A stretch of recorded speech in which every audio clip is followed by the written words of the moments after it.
Bab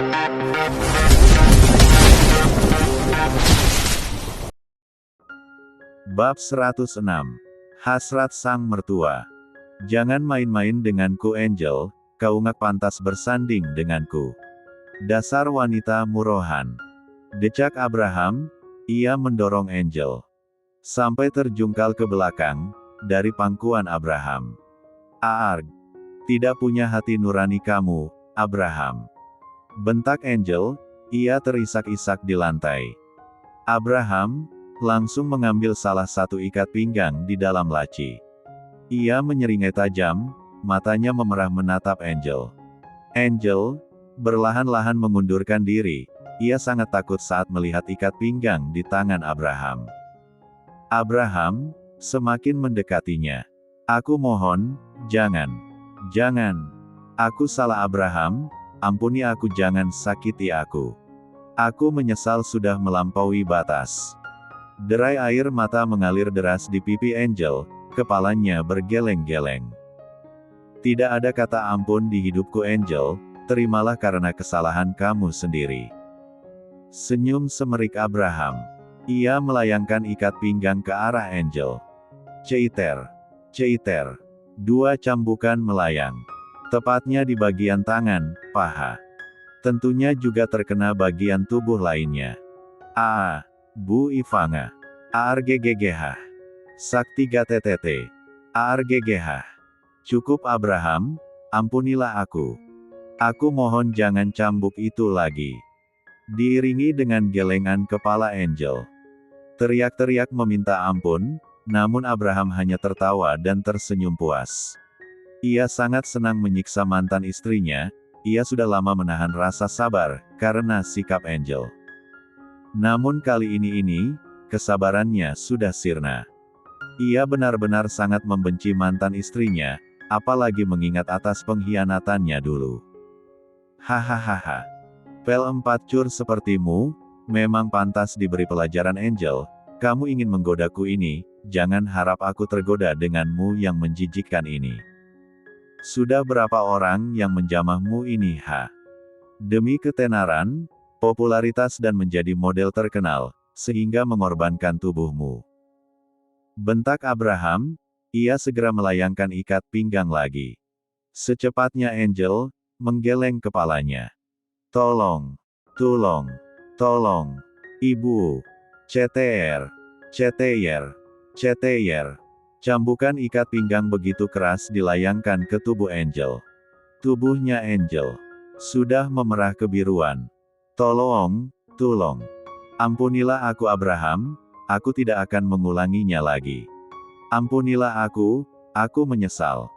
Isak tangisnya Angel, ia meringsut di lantai. Merasakan tubuhnya terasa sakit dan nyeri. Sedangkan Abraham, ia tersenyum puas. Cek, kau pantas mendapatkan hadiahku seperti ini. Makanya jangan berani-berani kamu nekat terhadapku. Sinis Abraham, ia mengembuskan asap rokok ke wajah Angel. Abraham tersenyum kecil saat memandang potong rokok. Ia langsung mendelik ke arah Angel. Angel paham maksud dari mantan suaminya dengan asap rokok.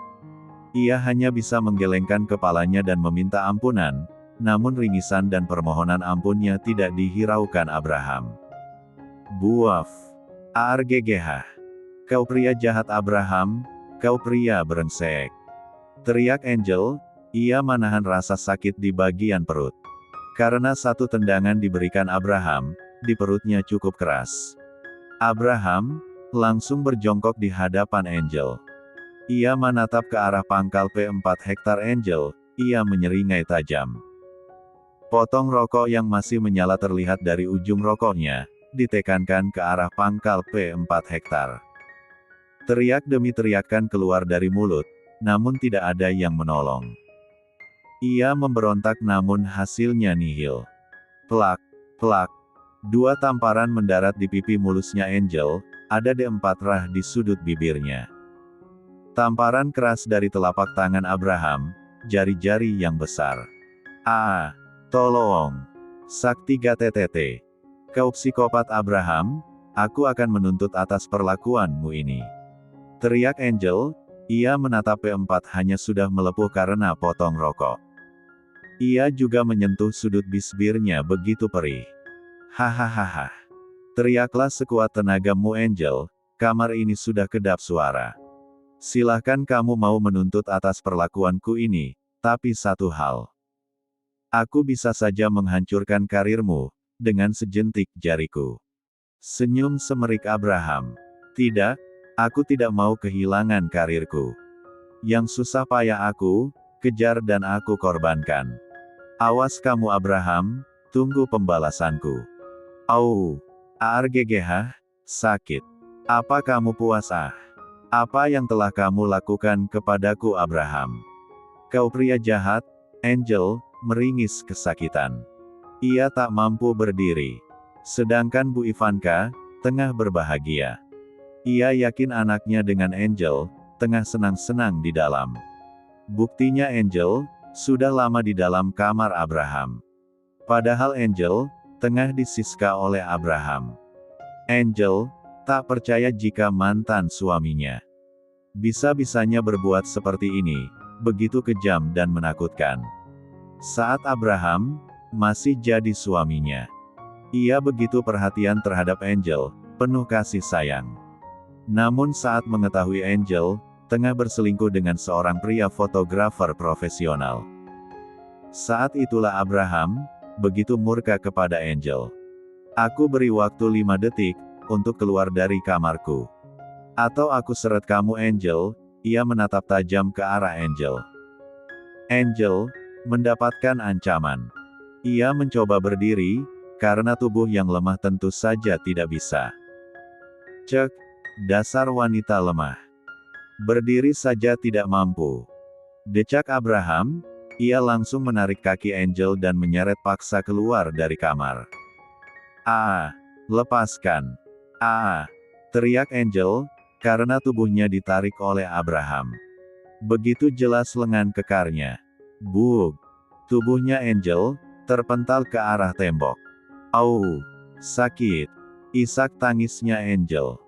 Sekuat tenaga untuk berdiri namun lunglai juga. Brak. Abraham langsung menutup pintu kamarnya begitu keras. Meninggalkan Angel masih kesakitan di luar sana. Di tempat lain, Ayunda tengah senyum-senyum sendiri di depan cermin. 2 hari lagi, dia akan bertemu dengan sang pujaan hati. Papa, pulang. Yeyeyeh. Al, juga kegirangan karena tak lama lagi bertemu J. Cie, senyum-senyum sendiri. Ledek Bi Ijah. Apaan sih, Bi?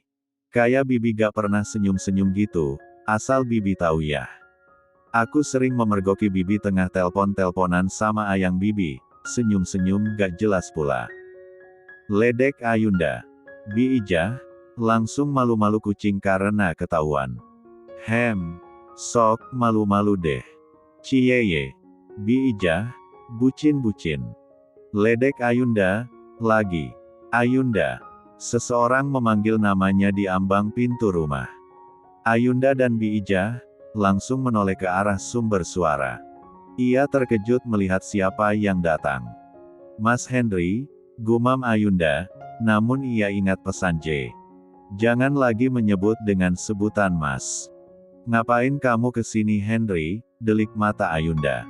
Mas, kangen Ayunda. Lihatlah kaki Mas, sudah lumayan sembuh. Walaupun berjalan agak pincang, tapi tangan Mas cacat permanen. Kenapa kamu menyebut namaku saja Ayunda, kenapa tidak ada kata Mas? Henry mulai mendekati Ayunda. Stop, jangan dekat-dekat kamu. Tegur Ayunda. Mas, kangen denganmu Ayunda. Mas, menyesal sudah menyia-nyiakan kamu. Henry langsung mengiba di kaki Ayunda. Aku sudah memaafkan kamu, Henry. Terima kasih atas semuanya, pergilah. Jangan ganggu hidupku lagi. Ayunda langsung menjauhi Henry. Terima kasih Ayunda, sudah memaafkan Mas. Ketahuilah Mas, masih mencintaimu. Seandainya ada kesempatan untukku, aku janji akan memperbaiki semuanya. Ucap Henry, Ia menatap lekat ke arah Ayunda. Sampai kapanpun aku tidak bisa kembali kepadamu, lebih baik kamu pergi dan cari kebahagiaan sendiri. Jawab Ayunda, ia tak lagi memiliki rasa cinta walaupun sedikit. Baiklah, semoga kamu bahagia Ayunda. Aku pamit, jika kita bertemu lagi. Jangan pernah membenciku, bisakah kita saling menyapa jika bertemu, pinta Henry. Tentu bisa Henry, aku doakan semoga kamu bahagia. Senyum mereka Ayunda. Kini Henry, pamit dan meninggalkan perkarangan rumah Ayunda. Bab 107. 2 hari kemudian, sekitar jam 8 pagi. Ayunda, sudah rapi dengan pakaiannya. Ia juga menggunakan selendang biru langit di bahunya. Terlihat Biijah dan Al, juga siap pergi ke mansion J. Sengaja Ayunda, menyuruh anaknya di mansion saja. Tak perlu ikut bersamanya, takut kelamaan. Sedangkan Ayunda, akan pergi ke stasiun kereta api. Untuk menjemput J, ia sedikit ragu siapa tahu J belum pulang. Tapi tak salahnya ia menunggu beberapa jam di stasiun kereta. Pagi-pagi sudah mau pergi aja, ucap Fitri. Ia terlihat habis dari warung menenteng duan kresek di tangannya. Ayunda, tersenyum dan melipat kedua tangannya ke dada. Ada urusan. Fitri, mulai mendekati Ayunda. Ia terlihat kalingukan ke kanan dan ke kiri. Aku punya sesuatu untukmu. Bisik Fitri. Seketika Ayunda, menjauhi diri. Sesuatu apa? Jangan aneh-aneh. Tanya Ayunda. Fitri, mulai mendekati Ayunda lagi. Tak perlu juga dekat-dekat. Cek, mentang-mentang aku belum mandi. Sok-sokan gak mau didekati. Ayunda, kamu kan janda. Aku punya lo, kakak ipar juga. Gak kalah gantengnya, kaya raya lagi. Kamu mau gak? Aku jodohkan. Mumpung malam ini dia kesini, siapa tahu cocok sama kamu. Delik mata Fitri. Ayunda, langsung mengerutkan keningnya. Maaf, aku sudah memiliki tunangan. Ia langsung memperlihatkan cincin di jari manisnya. Lebih baik kamu sama kakak iparku aja, kita bisa jadi keluarga Ayunda. Ucap Fitri, lagi. Mau aja kenapa? Sok jual mahal. Lah tersenyum mereka. Ayolah, Ayunda. Kamu gak bakalan menyesal kok. Kedip matanya. Aku tidak bisa Fit, aku pergi dulu. Ada urusan. Ayunda, langsung bergegas masuk ke dalam mobilnya. Ia langsung meninggalkan perkarangan rumahnya sendiri. Fitri, menatap tajam ke arah Ayunda. Yang sudah meninggal dirinya sendiri, ia menyunggingkan senyumnya. Sial, awas kamu Ayunda. Hidupmu gini-gini saja, tapi selalu keberuntungan di pihakmu. Tidak sepertiku. Dengus kesalnya. Ia langsung pulang ke rumah, dengan hati kesal. Brak. Pintu rumah terbuka lebar-lebar mata Fitri, menatap tajam ke arah suaminya Raihan. Sampai kapan kamu selalu menganggur begini, Mas? Aku capek-capek kerja, sedangkan kamu enak-enakan di rumah. Bentak Fitri. Belum lagi menyiapkan sarapan dan beres-beres rumah. Keluhnya. Tidak usah berisik kamu Fitri. Kalau investasi dengan kakakku cair, kamu akan menikmati juga uangnya. Ucap sang suaminya dengan santai. Tidak perlu banyak omel-omel. Kapan Mas? Kapan tabungan kita sedang menipis Mas. Jangan diam saja. Aku susah payah merebut harta warisan dengan kakakku. Sampai-sampai kami bertengkar hebat. Ucap Fitri, air matanya mengalir di pipinya. Diam kamu Fitri, jadi istri sukanya menyuruh dan marah-marah terus. Lakukan saja, apa kata kakakku. Kamu bujuk rayu, Ayunda. Kalau dia mau dengan kakakku, bakalan untung besar. Kita juga hidup enak kok. Kalau kita hidup kita enak. Kakakmu juga gak bakalan marah lagi, ucap Raihan, dengan entengnya. Taklukkan. Aku tahu bagaimana sikapnya, aku sudah bilang tadi kepada Ayunda. Tapi dia menolaknya Mas, apalagi tunangannya itu adalah kembaran suaminya. Aku tahu dari ibu-ibu sekitar sini, Fitri, menghela nafasnya dengan berat. Kamu usaha dong Fitri, baru sekali aja. Kamu bisa kan bilangnya nanti lagi, kamu bujuk teruslah. Jangan nyerah gitu aja, seandainya kakakku menikah dengan Ayunda. Kakakku bakalan menguasai harta-hartanya, kita juga bisa menikmati tanpa susah payah bekerja. Kata Raihan, ia menatap ke arah istrinya. Fitri, memijat keningnya terasa nyut-nyutan. Ia bingung harus bagaimana lagi, kenapa harus dia? Kenapa tidak kakak iparnya sendiri, untuk berusaha sendiri? Sesampai di stasiun kereta api, Ayunda, tengah bersantai menunggu di salah satu kursi. La menggunakan kacamata hitam dan kepalanya ditutupi dengan selendang. Sesekali selendang itu jatuh, ia juga senyum-senyum ketika orang-orang memandangnya. Bersilih berganti kereta api sudah. Hanya helaan nafas berat yang dihembuskan. Ayunda, tidak ada tanda-tanda kedatangan J. Hampir 3 jam Ayunda, duduk di kursi. Sudah beberapa cemilan yang ia makan dan minuman. Sudah bersilih berganti juga, orang yang duduk di sampingnya. Ayunda, masih santai dan menikmati penantiannya. Tut, tut, tut. Kereta api, baru saja datang. Terlihat sesosok yang dikenal Ayunda.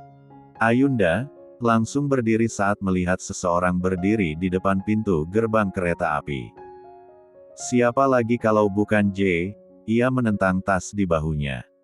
Ayunda, tersenyum saat melihat sesosok yang ia rindukan sudah 1 bulan tak ketemu. Namun senyuman itu, hilang. Saat mengetahui di depannya seorang wanita cantik, tengah menunggu J. Siapa lagi kalau bukan, Yolanda. Yolanda, menoleh ke belakang ia tersenyum kecil. Kita lihat Ayunda, J akan menghampiri dirimu atau aku. Lirihnya. Kenapa dia tiba-tiba ada? Apa dia juga sedang menunggu juga, tapi di mana? Kenapa aku tidak tahu, gumam Ayunda. J, langsung turun dari gerbang kereta. Sedangkan Yolanda, langsung mendekati J yang turun. J, MP lirihnya Yolanda, ingin menyentuh lengan J. Namun secepatnya dia berlalu dan menghampiri Ayunda. Tepat di belakang Yolanda, yang tak jauh. Ayunda, tersenyum mereka saat J. sudah memeluk dirinya dari belakang. Yolanda, sangat kesal kepada J. Mana mungkin dia dicuekin begitu saja, tanpa berkata apa-apa dan menyelonong melewati dirinya. Aku sangat merindukanmu. Bisik J, tepat di telinga Ayunda. Aku kira, kamu tidak akan pulang. Jawab Ayunda, ia memeluk erat tubuh J. Seketika ia tersenyum ke arah Yolanda, seakan-akan seperti meremehkan dirinya. J, kenapa kamu tidak menghiraukanku? Bentak Yolanda. Saat Ayunda, melonggarkan pelukannya. His, lepas dulu, kamu bereskan dia. Apa kamu mengenalinya, Hem? Tapi kapan dan di mana, sayang? J, mengecup kening Ayunda. Yolanda, bertambah besar kesalnya. Mana bisa, ia melihat J mencium kening di hadapannya tanpa malu-malu. Untuk apa kamu ke sini? Aku tidak memintamu, ke sini. Tegas J, kepada Yolanda. J, kenapa kamu berbicara seperti itu ha? Apa kamu lupa siapa aku? Yolanda, langsung menarik lengan J. Namun secepatnya J, tepis. Jangan sentuh aku Yolanda, aku tidak suka disentuh siapapun. Aku tahu siapa kamu. Kamu adalah rekan kerja. Hanya rekan kerja. Tegas J, ia menatap ke arah Yolanda. Pergilahlah, kau dari sini. Aku tidak memintamu menungguku, bukan? Kamu mengusirku J. Yolanda, nampak tak percaya. Kau benar-benar berubah J. Sejak kapan aku pernah peduli denganmu, kau hanya sebatas rekan kerja tak lebih. J. Langsung menarik lengan Ayunda. Yolanda masih terdiam di tempatnya. Sedangkan Ayunda, ia mengedipkan matanya sebelah dengan senyuman manis. "Ah!" teriak Yolanda, matanya mulai berkaca-kaca. Ia tak peduli dengan sekitar dengan tatapan orang-orang lalu lalang.